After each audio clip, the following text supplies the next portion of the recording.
mixed martial arts. Mixed martial arts. How do we like our martial arts? Oh, we like them mixed! Yeah! Apex, baby! Hey, look, it has been quite some time since we've been at the world's most famous Apex, but ladies and gentlemen, we are so back. UFC Vegas 108 going down tomorrow.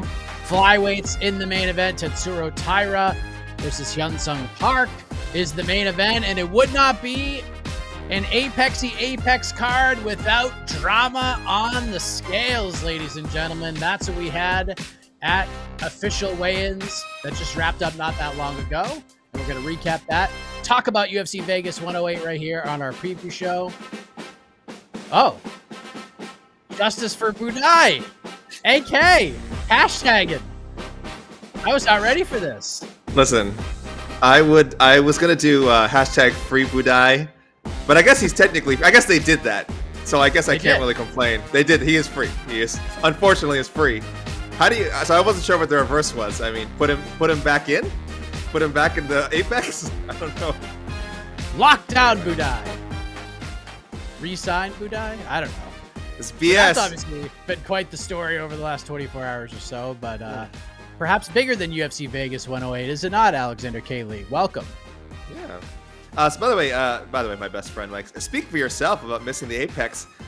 I've been enjoying it every week on The Ultimate Fighter. So I and tens of millions of loyal Ultimate Fighter fans have we didn't even miss it. We didn't even have a chance to miss it. We see it every week. We see one good fight a week, and this is just weird. It's gonna be weird seeing like so many Apex fights in one night. I think that's the strange thing. It's like, what? Where's my video package? Where's my where's my guest coaches? Where's my Juliana Pena stepping in? Where's my Chris Angel?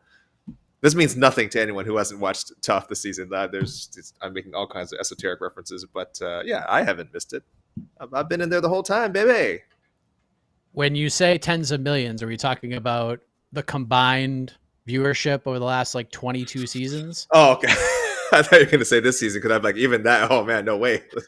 No, maybe it's I would say the combined is maybe a couple of million. I'm just trying to think, but no, it actually hasn't been a bad season. It hasn't been but that's every season of Tough Now. It's just fine. Like the show is fine. But yeah, no, I'm more focused on the Martin Budai thing. I'm just, man, this is just ridiculous. I feel so sorry for Big Marty. But at the same time, based on your tweet, Mike, I mean, this is maybe the most attention he's ever had, especially on social media. I mean, I would love to see if you could find trends. I don't know how social media trends work, but like Twitter searches for Martin Budai or comments involving Martin Budai, it would be like your tweet, it's like nothing. And then your tweet, like an enormous spike, like the most absurd spike ever. And then I don't know, probably maybe if he can sign somewhere else, and it's not when he gets that KSW title fight with Phil DeFries, it might make a ripple. But it was weird. It was very weird to see so much Budai discourse, and I'm happy about it. Well, what I can say about this situation is there are multiple organizations interested in the services of Mr. Budai, so perhaps he will be a free agent for a very short time. Perhaps we might get a couple of other free agents coming out of UFC Vegas 108, AK, because you are our weigh-in guru. Nothing makes you happier than a set of morning weigh-ins, and we are so back at the Apex because we had not only a couple of weight misses, but a couple of big-ass weight misses. Did we not, AK? Update the folks who may not be aware of what happened on the old scales today. Yeah, this was bad, man. We had Rafael Estevam show up Rafael Estevam show up first, Macapa, and he was 4 pounds over the flyweight limit. That's a big flyweight, man. And I think this is the second time he's missed weight. I believe he came in a couple of pounds over for his debut against Charles Johnson. So he's won both his fights, which is good. He is coming in on somewhat short notice. I think it was the beginning of July. I think is when we got reports that he was replacing Felipe Lima. So he's kind of doing the company a favor. So maybe not in the worst position, especially if he wins. He'll be 3-0. It's hard to cut a guy like that. But that was a terrible look. Our own Guilherme Cruz confirmed 25%. I don't know if that's official on UFC.com just yet. And Guilherme also confirmed that Tresean Gore, who missed by almost 4 pounds, 3.5 pounds for a middleweight fight with Rodolfo Vieira, is also forfeiting 25%. But both fights as of now going forward. Hopefully, when Fight Night rolls around, no changes that these guys get to compete. But those are really bad looks. And Trayshawn, I know they like him, but he's the kind of guy who, like, I do think if he loses, this will be it. But it might be good because he hasn't even had 10 pro fights yet. This was a guy who was thrown right into the fire off of the Ultimate Fighter. Maybe it might be the best thing for him to kind of go back to the regional scene and get some reps that way. But AK, would it be fair for the UFC to release such a legend from the Tough series? Trayshawn Gore was a finalist who couldn't finalize, I guess, is what I'm looking for. This is true. Really, the uncrowned champion of that season. Though he did. I think didn't he eventually? Who was? Oh my gosh, I can't remember. I think he did get to fight. Was it not Brian Battle? Was the Brian Battle feud?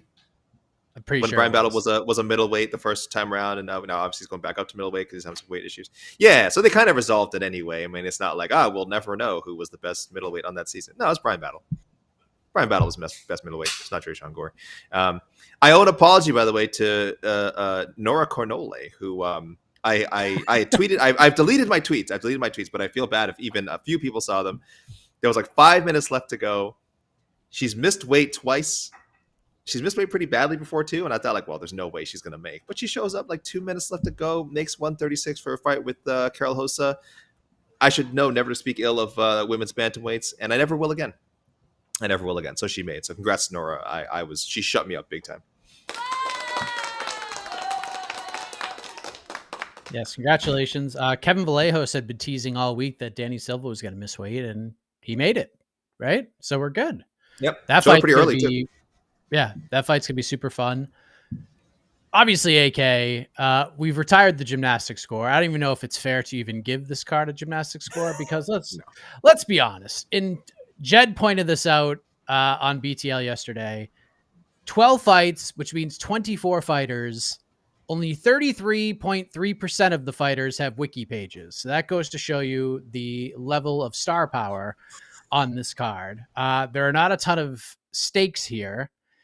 I will say, though, AK, just kind of looking up and down the lineup, putting my positive hat on, if you are choosing to stay home on a Saturday evening with nothing else to do in the world, but your sole mission on Saturday is to watch UFC Vegas 108 from the first fight to the main event, I think you're actually going to have a pretty good time. I think there's going to be a lot of washouts in this fight, a lot of big time highlight reel finishes. And there's some heaters on here too, AK. They're not fighting for a whole hell of a lot, but in terms of just wanting to watch fights that are fun and some big finishes, I think you might get them here. Your thoughts? Yeah, I can't remember what it was. There was a card that Dan Tom, shout out to Dan Tom out there, pointed out recently where like there was no fights. I can't remember which card this was now, but it was like nothing higher than 170. It was like all 170 fights and below. And we got like a really good card, and this card is not quite there, but almost. I think we only have 2 middleweight bouts. Other than that, we've got a lot of lighter weight fighters, and it's not a coincidence when you stack a card with lighter weight fights, you're probably gonna get some decent action. I would say, maybe you think you have less chance of finish, but I think as we've shown with 205 and heavyweight in recent years, like those divisions are just deplorable now. So if you can avoid having light heavyweight or heavyweight fights, you might be doing okay. I mean, people might point out that women's bantamweight is essentially like the heavyweight division for women, but Carol Hossa is like secretly one of the more entertaining fighters in that division. And I'm glad I just mentioned Nora Cornole made weight. So like that fight could actually deliver from an action standpoint. So I don't mind this at all. As you said, Mike, very, very few stakes here. Maybe this is a card they look at in the future as something that was meaningful for some of the fighters. Certainly the main event, right? Tyra looking to get back on track. Hyun Sung Park, if he gets an upset, wow, what a statement that would be, because there's already quite a bit of hype around this young man, and him stepping in on short notice to face a very tough fighter in Tyra, and if he wins, would make a real statement. But Brenna Rebovitz looks great on paper. Rebecki, the co-main event, looks great. So I think he'll get some good action. That's all my positive stuff. I will say, since I don't think it's not the main card, we're not really going to talk about it much. Vieira and Gore might end up being one of the worst fights of the year. Being optimistic, I actually think Vieira does like get to use his grappling here and just submits Gore, so it won't be a prolonged 15-minute fight. If he cannot, I don't know who wins, but it is going to be nasty business. It is just going to be horrific if Bayetta cannot take this to the ground. Gore actually hits pretty hard though, so He you does. never know. He And does. maybe we get a Fluffy Hernandez Vieira type situation from a few years back where Vieira tries and just can't submit Gore, and then he just gets so tired that Gore submits him. If Tresean Gore submits there has to be some sort of wager here.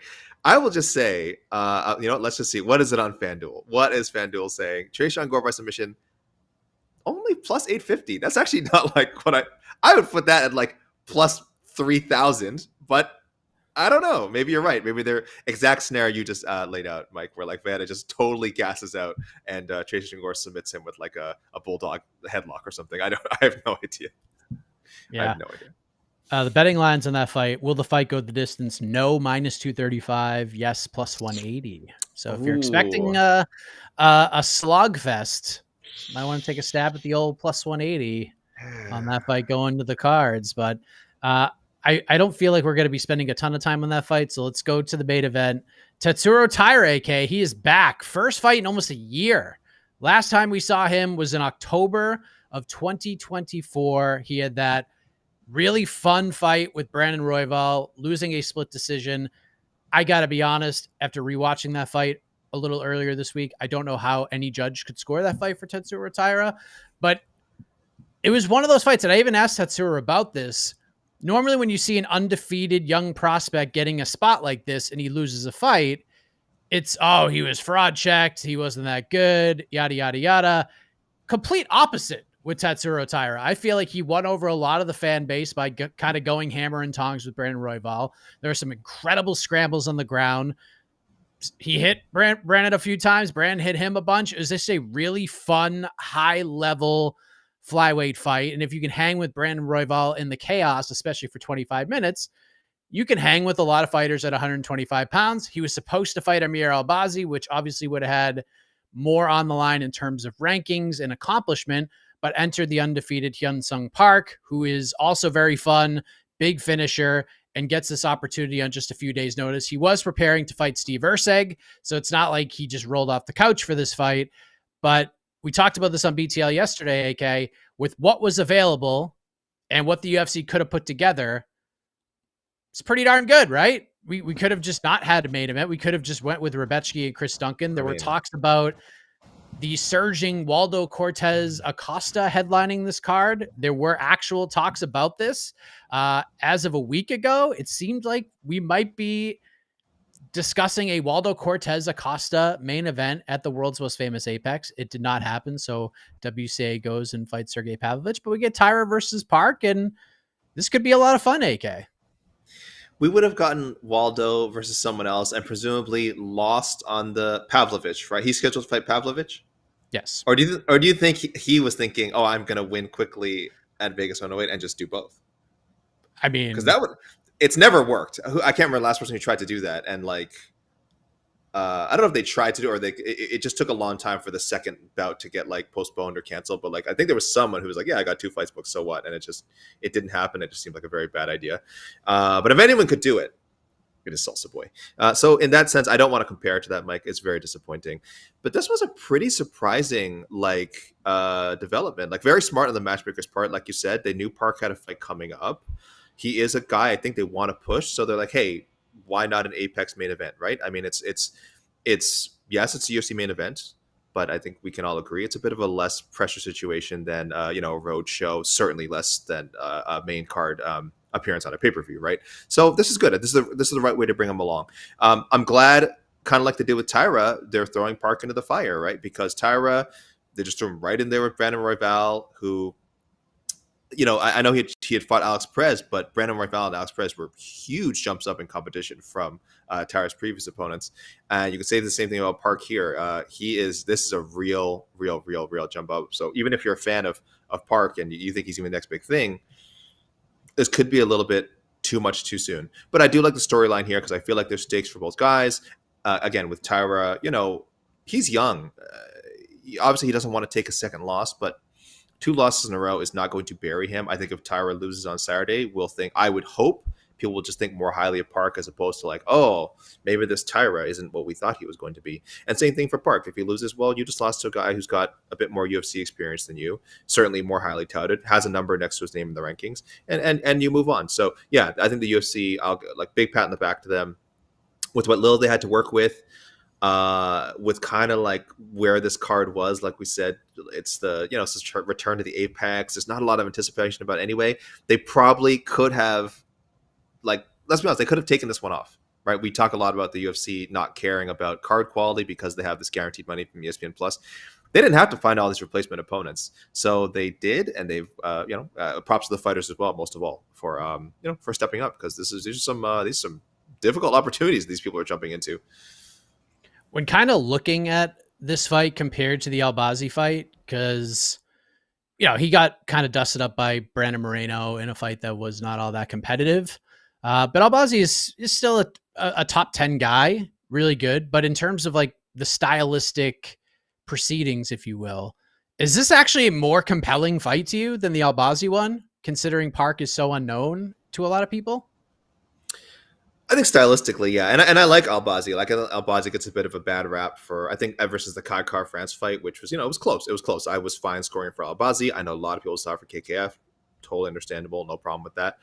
So I think Albazi gets a bit of a bad rap in that sense. But Park is definitely someone who's going to push the pace, bring a lot of action, provide a lot of crowd pleasing moments for as long as this fight lasts. Like, if it goes 25 minutes, I think you'll get a really, really good contest.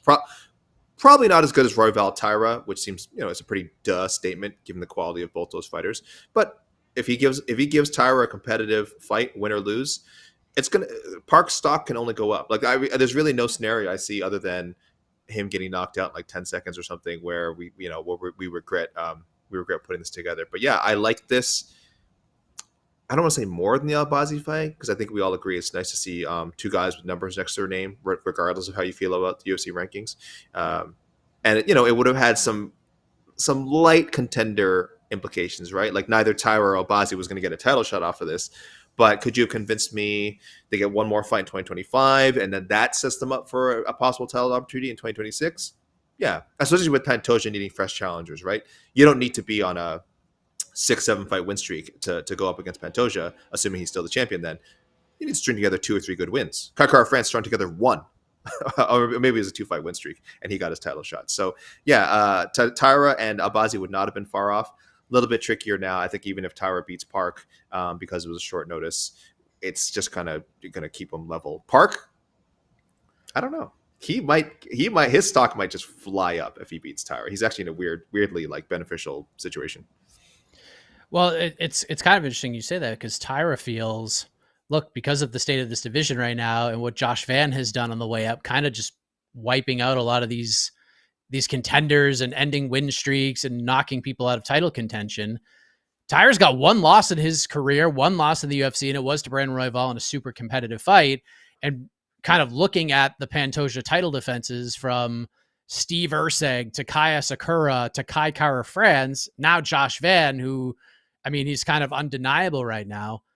If Tatsuro Taira just goes out there and just makes impressive and somewhat short work of Hyun Sung Park, he says, I'll just wait. I feel like I could get the winner of the title fight. Do you think that's possible right now, considering the shape of this division? If Pantoja, say, fights in October or something, and then they want him to turn around like January or February, and Tyra's the guy with the most recent win that is ranked in the top 10. Could Tyra get a title fight if he wins this one? I mean, in today's UFC, anything's possible schedule-wise, but I hope not, man. This guy's 25 years old. Can we work on this guy? Can we develop this guy? I know we want everything now. I know he's looked good. I know, as we always say, UFC fights are built around the event schedule, not around the fighters themselves, right? They don't care where a fighter is at in their career. It's like, hey, we have a spot in December. We have a spot at the end of November, whatever. We have to fill it. Is this person's ready? What does their record look like? Did we put a number next to their name? Boom, lock them in. And I think that sucks. I think that sucks so hard, because a guy like Tyra, I don't even want him worrying about title fights right now. Can he not just be allowed the room to grow? Again, if he loses on Saturday, are people going to be like, oh, he's never going to win a title ever? I think that's so crazy. He's 25 years old. He doesn't turn 26 until January. we don't know what this guy's going to be. I feel like we're not close to seeing what Tatsuro Taira is capable of. I don't care that I know he's been in the UFC for a few years already. Like, we've seen him grow up. That's nothing. That's nothing. Him and Park have actually turned pro the same year. They're both turned pro since 2018. So just one guy has more fights and one guy made his UFC debut first. So I hope not, Mike. I really hope that this isn't I like Tyra's confidence. I'm glad he wants it. It's a good thing to want. But I hope him and his team and the UFC are like, let's just take our time. Let's take our time. If you have sometimes you get a Joshua Vance situation where the guy fights like 4 times a year and you kind of luck into a contender. Great, I get it. He's even younger than Tyra, but I haven't seen Tyra go on a run like that, and I don't think we need to. I don't think we need to kind of encourage that. If you get a Josh Van contender, great. If you don't, let Tatsuro Taira be. Let him grow. So I don't know. I'm not eager to see him fight for the title anytime soon. Well, if he wins, he will be 7-1 in the UFC. He will tie Martin Budai for his 8-fight run in the promotion. So could be something. Maybe it's bad. Why would you bring that up? Why would you bring that up? I was going to. I was said 7-1. I was like, Mike, you know who else was 7-1? And then I was just going to start crying. So I'm glad you were put it out there. Justice for Budai. Well, let's go to prediction. let's go to our predictions, AK. According to our friends at FanDuel, you see the hashtag, let's get it trending on Twitter. Tatsuro Taira, pretty sizable favorite. I don't think it's anybody's surprise. Minus 355, the comeback on the 10-0 Hyun Sung Park, plus 270. AK, Hyun Sung Park, 10-0, 9 straight finishes, preparing for his first UFC main event. You mentioned the step up in competition. He could make a big move at 125 if he could pull this off. Will he pull this off? Will the 29-year-old get the biggest win of his career and shake things up in the top 10? Man, I think he will. I got a good feeling about it. Like, I shouldn't have mentioned before because I was going to save it for my pick. But the fact that, like, they actually have the same amount of experience as far as years go. You could say Tyra has, again, more high-level experience. Fine. Like I said, I think you learn a lot from a fight with Brandon Royval, win or lose. Alex Perez, I know that fight ended like kind of, in an unsatisfactory way, but in an unsatisfactory way that Tyra caused, right? I mean, there was an injury, but I do feel like Tyra kind of caused that injury. So those are two guys. Those are two title contenders. That's not bad. And again, that's way more than Park, who his wins are Carlos Hernandez, Shannon Ross, Choi Sung-guk. This is his UFC experience, and even the Choi fight actually can't even count because technically road to UFC finals aren't official UFC fights. Anyway, the point is, it's a huge jump up from the guys he's fought to Tyra, but I like that, again, they've had the same amount of years of experience. I like that Park I actually like that he's older. I think he's a little more physically mature, which I think will go a long way. So he's an underdog, as he should be, but there's something. But I like that he was preparing for Steve Versag. That was also going to be a huge step up in competition. I'm smelling an upset. I don't think he can knock out Tyra. I'll probably draw the line there. I think Tyra's pretty tough. I think Tyra has to go to another competitive decision, and I think again he's going to come out on the wrong end of the scorecard. So yeah, give me Park by decision.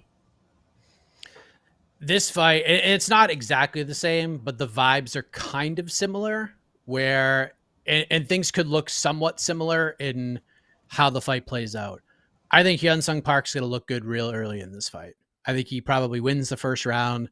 It is a Marcus McGee, Petr Yan type situation where gets out to it, not like a shocking lead, but a lead where you're like, all right, this dude can hang with this young buck. And I think Park is really good. I think Tyra is a future champion. I don't know if I see Park in that same light. I think Tyra is one of those. I don't know if he's truly like a special fighter, but he could be. And I don't know if I see that with Park. So I think having some of the bigger fight experience is going to help Tyra. I think obviously having the 5-round, let's go to war experience is going to help Tyra. And if he can survive sort of the early onslaught, I think he will cruise in this fight. I think Tyra finishes him, hands Park his first stoppage loss. I will say submission round 4 in a fight that starts kind of slow for Tyra, but then He's a pretty big flyweight too. I think he's going to kind of wear on Park.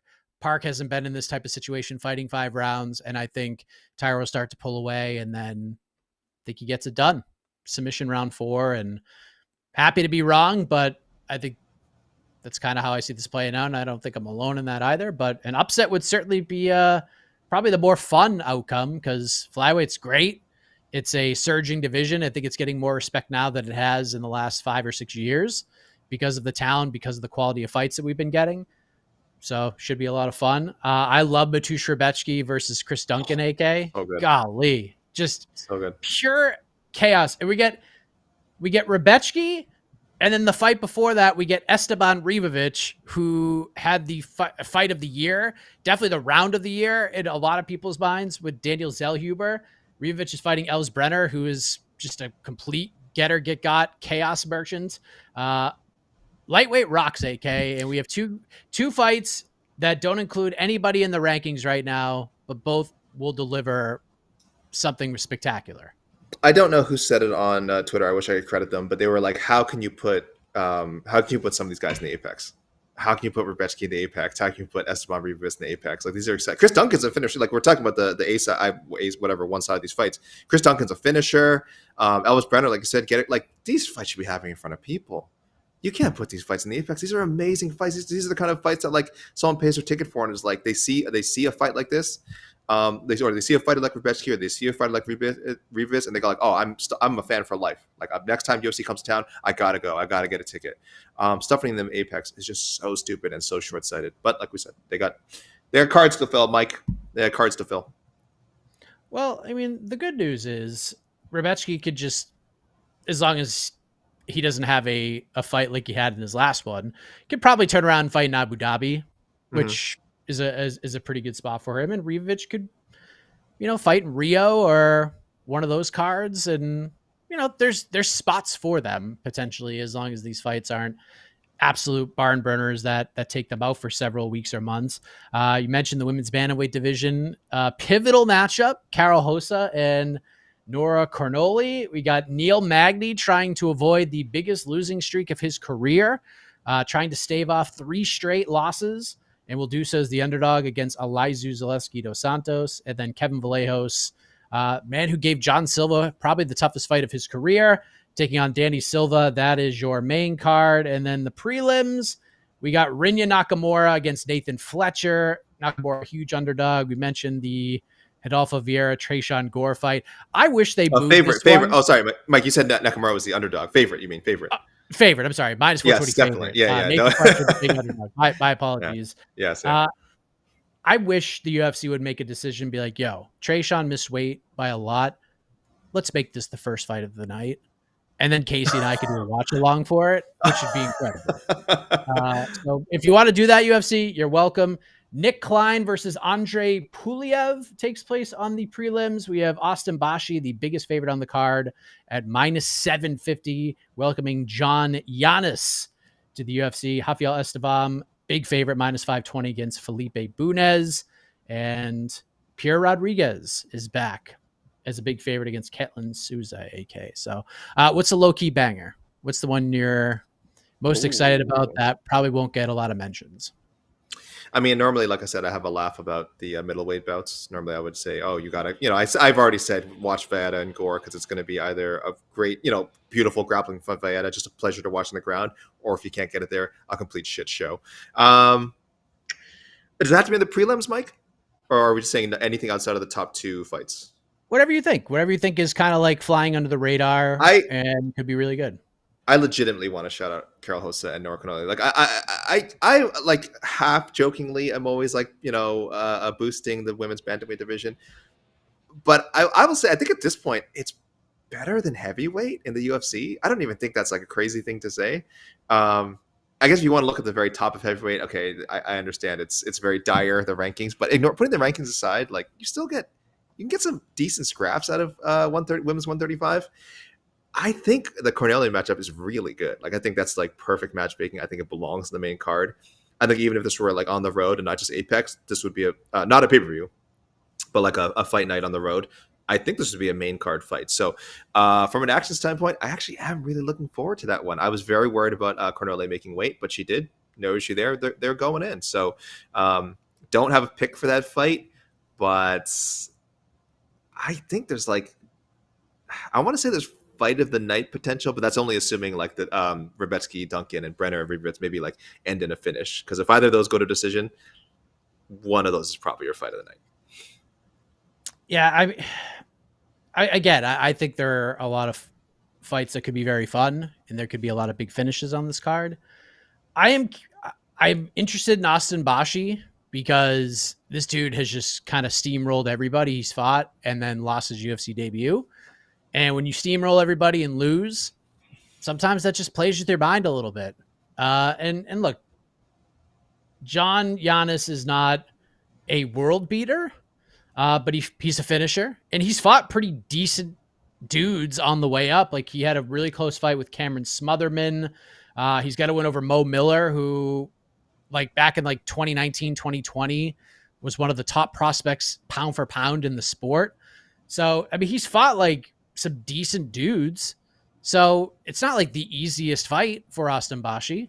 So we'll see what he does. If he can go in there and just kind of do to Giannis what he's done to everybody else, that'll be a very good sign. If he struggles a little bit, we still have some more work to do with the guy that people are very, very excited about. So I'm curious to see how that fight goes. And there you go. And I'm curious to see what the peeps are talking about. Let's bring in the incomparable, sleeveless, I'm sure, E. Casey Leiden. Oh, he's got sleeves. Do you have full sleeves? Like to the wrists? To the wrist? No. Not wearing. Okay. I'm not doing long sleeves today. That's I'm going to extremes. This isn't PFL Europe. I don't know. I don't know what that means, but it makes sense. How dare you? Yeah, I am wearing a Towns Van Zandt shirt, so shout out to Towns. So yeah, questions, and I couldn't break out sleeves I couldn't rip the sleeves off for this card. I mean, as much as I'm a big Tyra fan, but it's still an Apex card. I gotta, I don't know. I have standards. That's all. All right, but questions. All right, Tristan. I could be wrong, but I'm with AK on this one with Hyun Sung Park. That's never a good thing, AK. Just kidding. I think a lot of people are sleeping on him. Hey. I think he's more well-rounded than Tyra. I love Tristan. I joke, but maybe, who knows? Look, like I said, I think the more fun outcome is Park winning. Maybe he does. Who knows? I think if he wins, I think, AK, if he wins, does he do it quick? Park. I don't know. I think Tyra's really tough to put away. That would be amazing. That would be I would say that would be one of the 10 most shocking finishes, like results of the year. If he actually like finished Tyra in the first or second round, I would be really, really shocked. But again, there's also still just so much we don't know about Tyra.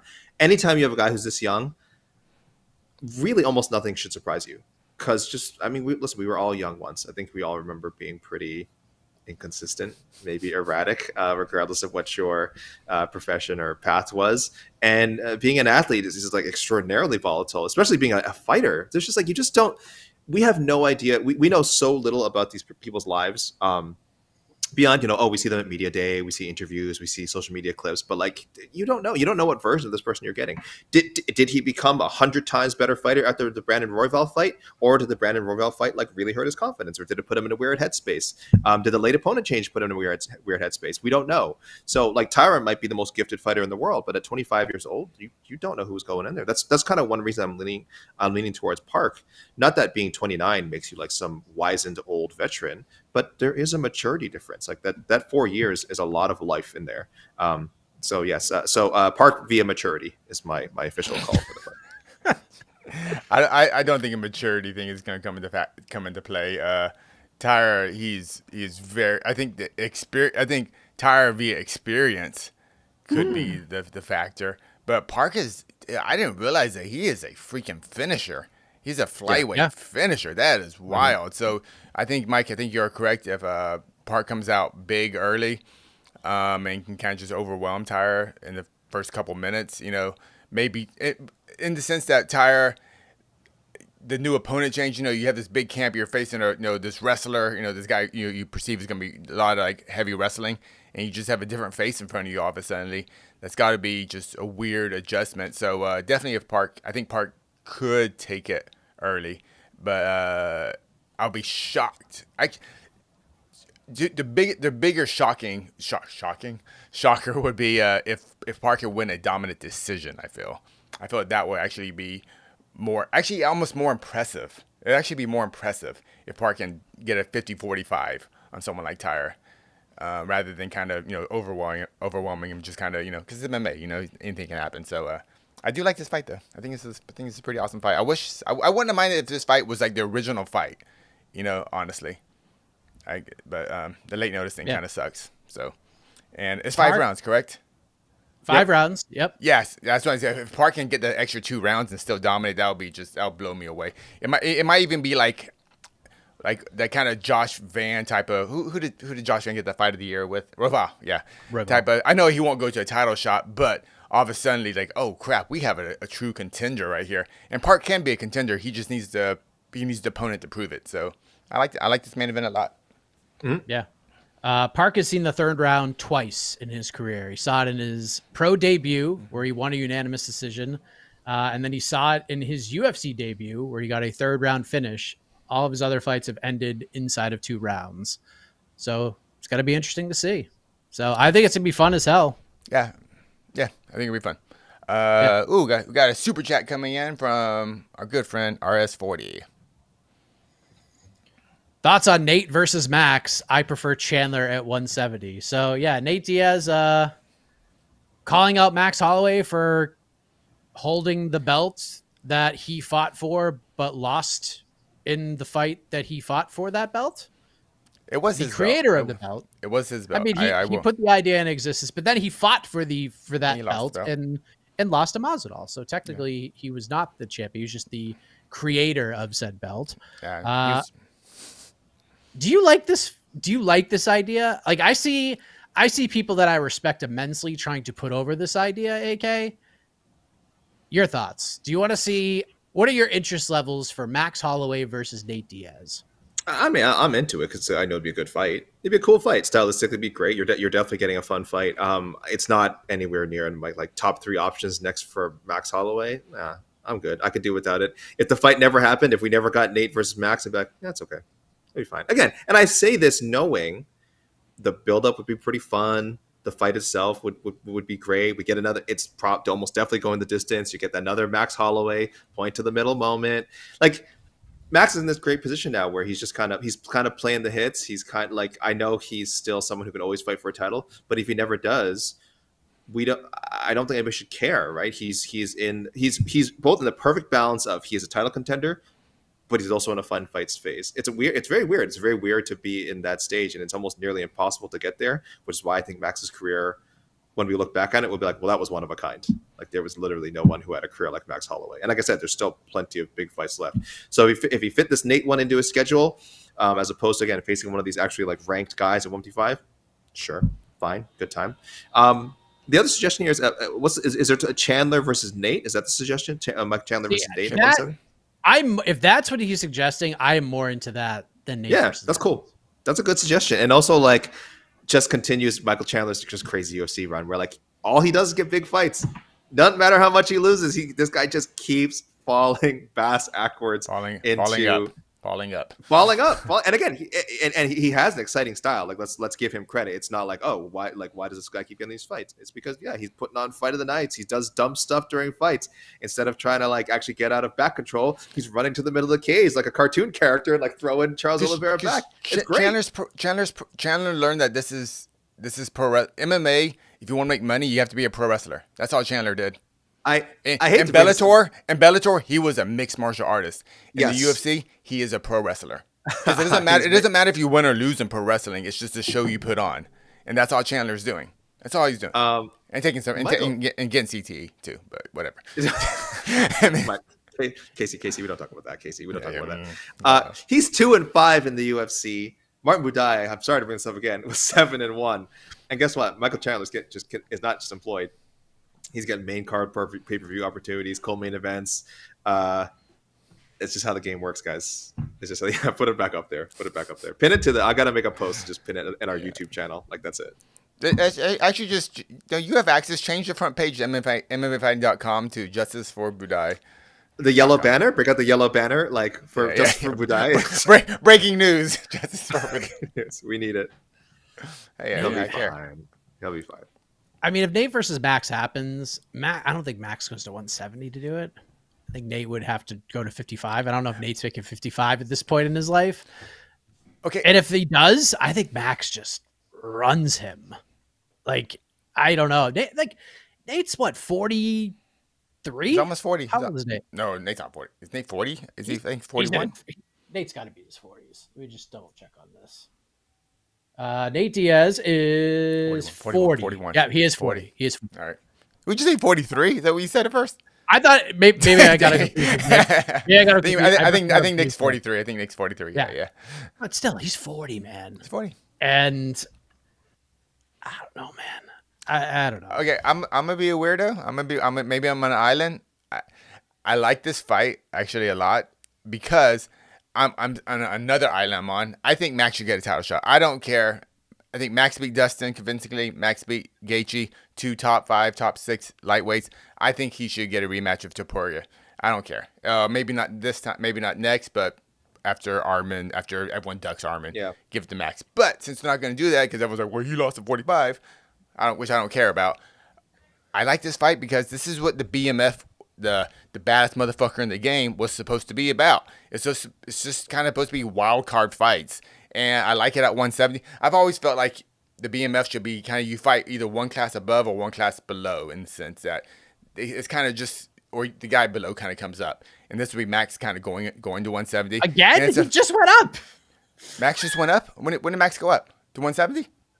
No, he just went up to 55. Yeah, but he is. So he has to go up again? Yeah, for the baddest motherfucker in the game. Not for the lightweight ranking, for the baddest motherfucker in the game. Yeah, you go up. And I also like this. Does he have to go up to 185? If he beats Nate. No, because he's a 55. Oh, I love that idea. Now we're talking. Yeah. You just have to keep going up divisions till you get to heavyweight, and then you can fight Derek Lewis. It'll be amazing. Hey, listen. Zach Paga said the other day, anyone can fight at heavyweight, apparently. So yeah. And I also think this fight's going to be interesting, too, because you said the build-up will be interesting. I think the build-up will be very interesting, too, because it will be a big fight for Nate where he actually won't be kind of trash-talking the opponent. It'll be actually a Nate fight where he's going to be like, Max is awesome. It's an honor to fight. Because, like, his tweet wasn't like, look at this bitch, I'm going to knock this guy out. It was all like, that was like the most polite call-out I've ever seen from Nate Diaz, right? Have you seen a more polite call-out? Probably Masvidal, honestly. Masvidal? Was he called Masvidal out. Right. After he beat Pettis, he mentioned the BMF thing and then called Masvidal and put Masvidal over. He said, "There's only 2 guys who could fight for this belt. It's me and this guy. He's putting in work." You're right, a little bit. You're right. Yeah. So it has that kind of feel. So yeah, but I only want this fight because I want to keep Max busy, and I think Max should have a title shot. If not going to give him a title shot, have him make lots of money, and this is what the BMF is. It's supposed to be a spectacle. It's not supposed to make sense in a weird way. That's why I approve of it. But everyone's it's not everyone's cup of tea. I get it.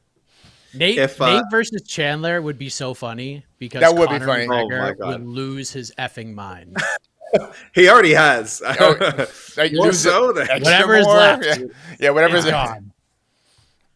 But we'll see.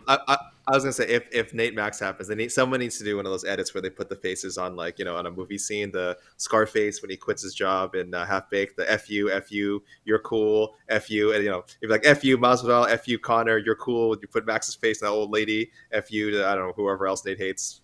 I think that would be, we need to make that edit happen. So guys, get in your whatever it is machines that you just do that stuff and give me that edit. All right. Thank you, RS40. All right. Next comment. I will say, sorry. you guys. Again, that's the sorry. evergreen. Yeah. I will say, you guys turned me a little bit because 5 minutes ago I hated that idea of Nate versus Max. Hated it, only because I think Max would just beat him and it would not be all that competitive. But now that Casey has put in this new BMF clause that every BMF fight you have to jump up one division. I'm super in, only because I want to see how far up the weight ladder Max can go by defending this belt. Like we could get Max Holloway versus Reinier de Ritter at 185 pounds. Like that is terrific. Max versus Yuri at 205. I mean, all of the fights that we could get with Max just getting bigger and bigger. I mean, I don't want to make any direct comparisons, but I mean, this is the BJ Penn route when BJ Penn eventually fought a heavyweight against Lyoto Machida. So, I mean, I'm just saying, like, it's in their blood. So, Max does want to fight at middleweight at some point. So perhaps we're on the train. He did tell John Anik loves sharing that story. He said Max wants to fight at middleweight before he retires. Who? Okay, well, that's fine. We'll save that conversation for another day. Nobody. DDP, RDR. I mean, it's just. I don't know if we go against. I almost don't want to give him that good an opponent, just more a fun opponent. But yeah, either way, it's gonna be fun. What's Zach Reese doing? That'll be a better get kind of fight. Yeah. Like almost like when Anderson Silva kind of fought James Irvin. James, so good. James Irvin. Like, perfect. He was just kind of a guy at 205. He wasn't like the guy or anything. So maybe something like that. So but those fun. Max versus Paulo Costa. See, now we're thinking. I like it. See, there we go. This is fun. I dig it. Oh my god, the BMF title will never be the same. I love it. This is the best idea you've ever had, Casey. Thank you. All right, Jamik. Tough actually isn't that bad when it's the only thing you have to watch while you're in the hospital.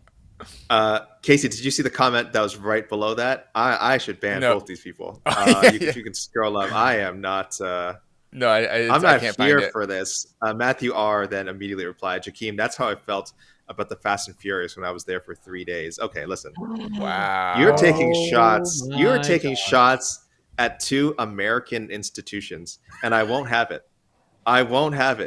Both are fantastic. Both are super bingeable. Just put it on, and I wish I was in the hospital right now watching The Ultimate Fighter. I'll tell you that right now. If I wish I was bedridden, unable to move, watching The Ultimate Fighter starting from season 1. Living the dream. I wouldn't want to leave. I would just be lying. I'd be finding new ways to make myself sick. Yeah, that's how much. I wonder how many seasons you could get through from the start before you're just like, oh god, it's the same show every single time. I mean, I think at least up to 10. I'm trying to think when it really fell off. It really fell off when it started getting the double digits, obviously, but up until about 10, because got the heavyweight season in there. I think that was 10 or 9 or 10. So it was really doing well for a bit, and then it actually surprisingly got bad when they upgraded to HD cameras and everything, and started taking some of the alcohol out of the house. And I'm not saying there's any connection between that and the entertainment factor, but yeah, there's no house drama anymore. There's zero house drama. It's just season one was terrific. Bring back the reality show competitions, where shockingly nobody got injured. I don't know how nobody got injured during those things. They were so random. I'm sure the fighters like Forrest Griffin and them were just like, what are we doing? I want to be in the UFC. Why am I tied up by a chain to James Shona, whatever. Who are the guys on the original? I'm struggling with the names here, but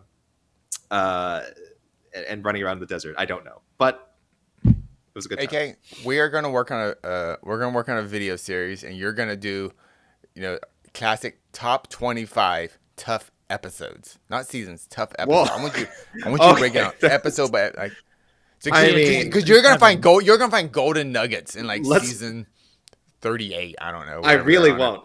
I'll be honest with you. I love Ultimate Fighter. I cannot think of an episode from the last 10 seasons that I would say, oh, this is one of the best episodes. No, it's it would all be from the nothing first. Shocks you. There's not a certain episode like, whoa, this guy.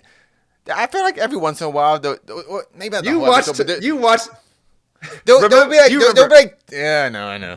Do you remember any of the episodes of Tough Hang we watched, the Conor McGregor season? Do you remember any episodes? I remember we got very excited when anyone had a dog. That was hilarious. That was the best story. Yeah. Everyone who had a dog kept losing. If you had a dog, they did. Yeah, they care about things. They're gonna die. Yeah. I don't know. Just throwing it out there. Did you see the pinned? I pinned a question to help you. On my system, I don't get the pins. I'm sorry. I'll read it out. It is from. Just read it for me. Mr. C, the informal spectator, said, AK and Mike, do you think it was a coincidence that within a week of Aussie Osborne's passing, the UFC matchmakers booked fights for Aussie Diaz and O'Day Osborne? Peak search engine optimization. No, Mike, you have a lot of sources. I was told they were actually waiting for Aussie Osborne to die. That is my. I heard O'Day Osborne and Aussie Diaz were both like, "Why aren't we fighting this year?" And they're like, "We think Aussie Osborne's going to die. Yeah, we think Aussie's going to die. Can you just hold off?" Then they saw him at that that metal festival. What was that last performance? Yeah, and they were like, a couple weeks out. Yeah, and they got a little worried. They're like, "Oh man, he looks pretty good." They're like, "I don't know if we're going to fight this year." And then unfortunately for them, they died. And then the UFC immediately said, "Aussie Diaz, here's your contract. O'Day Osborne, here's your contract. Boom, we're going to capitalize. Get your butts back in there." So, great question, and I will say completely factually that is true. Yeah, I'm gonna jump in my car. I'm gonna go to Vegas, and at the post-fight presser for the Apex, when Dana shows up and talks about the amazing main event between Taira and Park, I'll be like, "Question: MMA, EK sliding MMA fighting, sir." Did you? Ozzy Osborne. Well, you are. We've mentioned this many times. You have trained with Aussie Diaz. He could tell you. He was like, he would come into the gym every day and go like, "Yo, did Ozzy Osborne die yet?" And you were like, you would be like, "No, man." I'm like, dude, chill. He's like, Ozzy Osborne has a family. Ozzy Diaz. That's what we talk. We say Ozzy Diaz and Ozzy Osborne, so there's no confusion. It's like, me or the singer of Black Sabbath? Who are you talking to? Mm-hmm. So yeah. Well, at least I'm glad he got a fight now. But wait, they put him in there with who's he with? Teba. Vinny Six. No. No. Diaz? Ozzy Diaz. Yeah. He's next on the table list, right? Yes, he's going to assist in getting Gauthier like 200 plus. Boy. And then O'Day Osborne's fighting Vinny Siggs now. So. Right. Damn, that's a nice matchup. I like that pro day. All right. Thank you, Mr. C, the informal spectator. All right, what else we got? One more question. Oh, sorry. That just keeps popping up on the screen. I can't stop it. Justice for Budai. It needs to be known. 7-1. 3-fight win streak. 7-1. Ranked. Not just in our rankings. He ranked. Number 12. As of Tuesday, when they updated the rankings, he was number 12. He moved up. Like, he wasn't like they took him out this week. They moved him up in the rankings like 2 days before he wasn't re-signed. Crazy, man. Crazy. I feel this is a little my fault because I know Sean Shelby, Mick Maynard, Dana White all watched this, and I know they saw our post show and they saw my I was so insistent that was a robbery and it should have went to Bachacha. So maybe they, I don't know. My bad. Yeah, this is you were right. Yeah, they are. Iki Sliden was right. Yeah, that's right. Yeah, you're out of here, Bude. You're out of here. And I guess the last thing before we get out, unrelated to this event. Oh. Thoughts on Luke Rockhold's comments on BKFC? I loved it. I gotta say, BKFC responding in the way that they did. Oh, what was your response? I missed it. Sorry. Go to BKFC's Twitter page. You'll see it. Oh, okay. You can probably throw it up. Actually, Casey, it's a GIF, so you can probably throw it up. I don't know if you can throw a GIF on the screen. But for anyone, it's very well done.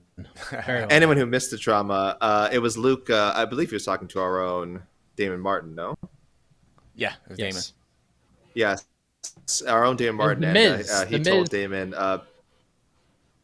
That was the reaction, yeah.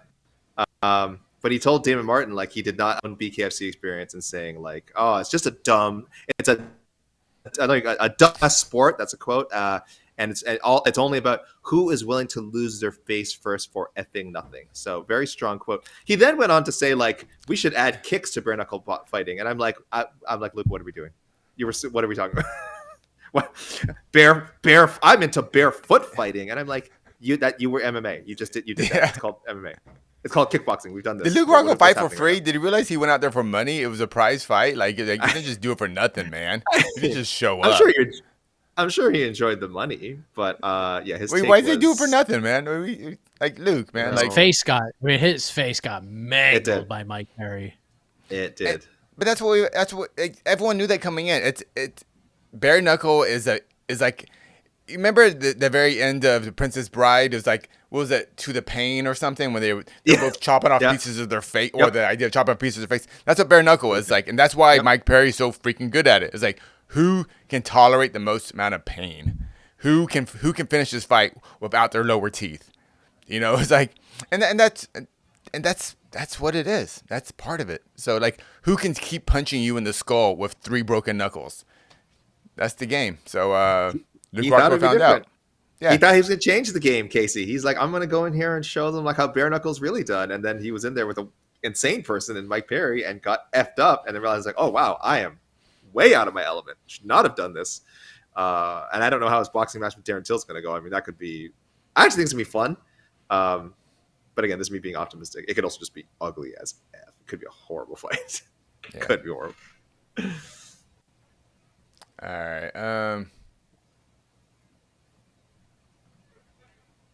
Good. Yeah. Great questions, everyone. I ran a poll. Let me close this poll now. When did you realize there was a UFC event Saturday? Was my question. Start of the week, 34%, which I think makes sense. I think this is common in general, right? You just kind of like, there's just so many events now that by the time the last one's over, you maybe take a day to breathe, and then Monday you check the upcoming fight schedule, and then you see, oh, there you go. So 34%. 31% said waiting for this one for months, which no. No, stop. Guys, don't. You know what was that Larry Tyra? Is that Tyra's account? I said, all right, yeah. You know what I tell people. You know what I tell people all the time, Casey. I say, don't troll my poll. I say this all the time. Do not troll my poll. There's a UFC event. There's a UFC event Saturday. 3 question marks. 21%, which is a pretty big number actually. And then yesterday or today, 12%. That's like 33, like a third of the people who voted in this poll essentially said like, I did not know until the last 48 hours that this was even happening. Dude, low key, just entertainment wise, in terms of just government sanctioned violence, I think this is going to be a good card. I think this is going to be WC-esque in the sense of the lower weight classes. Oh man! And it has but fights have to have stakes. There's no real stakes on this card, but I think there are future ranked fighters on this card. I don't want to say future title contenders, but future guys who will be top 15 ranked eventually. So it's one of those cards. It's like watching a very well produced LFA card. I think the main card looks very good. I think the prelims could be stanky. I think these prelims could be like really bad. I know some of them look like squash matches, but I feel like matches. I thought we decided squash matches are the best. But these could be like 30-27, 30-26 squash matches where one person just like outclass and like can just do enough to defend themselves, like not in an entertaining way. Like I don't think we're gonna get squash matches like highlight reel finishes. Is what I'm saying. I'm looking at these first 6 fights. I can see a lot of these going to like clear cut decisions that we will forget by the time the main card even rolls around. But guys, I'm always wrong about these things, right? So the fact that I'm saying it, you should be encouraged to tune into the prelims. Okay, hit the music.